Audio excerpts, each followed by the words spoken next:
Hi everyone, good morning. Happy Tuesday to you. Let's make it a terrific Tuesday. Hi everyone, I'm Tim Pham. And I'm Channing Curtis. We are here just smiling because Thomas has told us that we are going to have some more sunshine today and we are looking forward to it. Yeah, same here. By the way, you see this shop behind me? Does it look a little bit brighter at this hour than it used to? Hey now, we're making progress. Love it. Exactly. Sunrise is 6:51 this morning, and with clear skies, just enough of that daylight just is getting around the corner. It's just lightening up those skies little by little every single day. So yeah, it is starting to look a bit brighter at 6:01 a.m. than it has been even yesterday or the day before that. Right now we are at 32 degrees. Looks like the airport's trying to report some patchy fog at the moment, though we didn't get a whole lot of rain. We didn't get any rain in Spokane. Most of it stayed to the south from yesterday and is still lingering in some of our southern locations. So 32 Spokane, 30 in Coeur d'Alene, a bit cooler than it was yesterday because those skies are clearing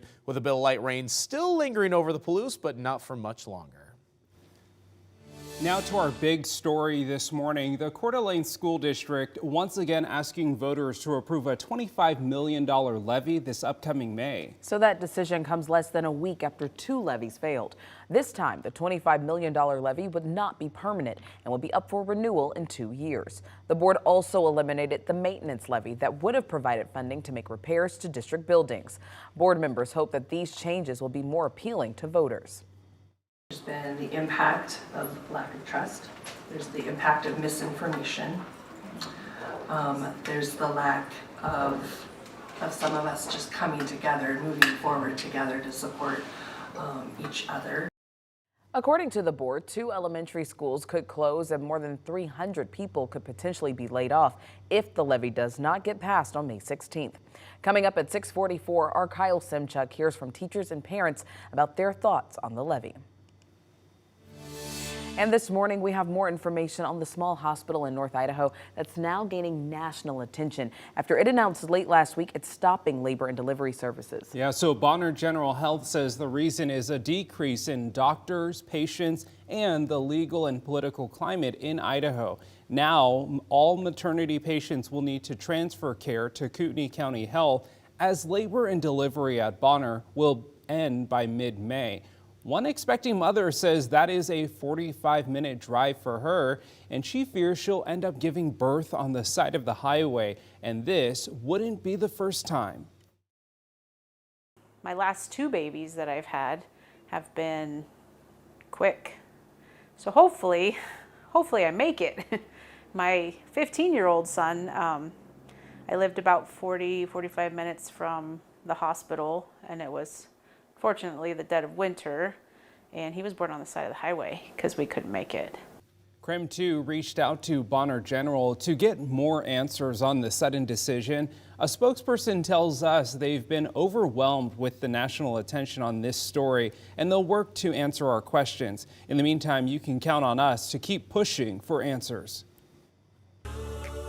It is 6:04 right now. Let's take a look at your morning rush. More news in less time. Spokane police are asking for your help in finding a missing man. 64-year-old Miguel was last seen yesterday afternoon around North Havana. Miguel was last seen in a silver 2011 Jeep Patriot. Police also say that Miguel has grown a full goatee since this photo was last taken. If you have any information on Miguel or have seen him recently, you're asked to call Crime Check right away. That number is there at the bottom of your screen. Today, the Coeur d'Alene City Council is holding another public hearing on the new Coeur housing development. Now, last month, the City Council deferred their annexation vote once again after giving developers of Coeur 2 weeks to address the public's concerns. The developers changed their plans and included a limit on how many homes can be built per acre. That hearing is expected to start around 5 p.m. today. There are 2 new candidates running for Spokane City Council seats. Paul Dillon and Randy McGlynn announced their intentions for City Council Districts 2 and 3.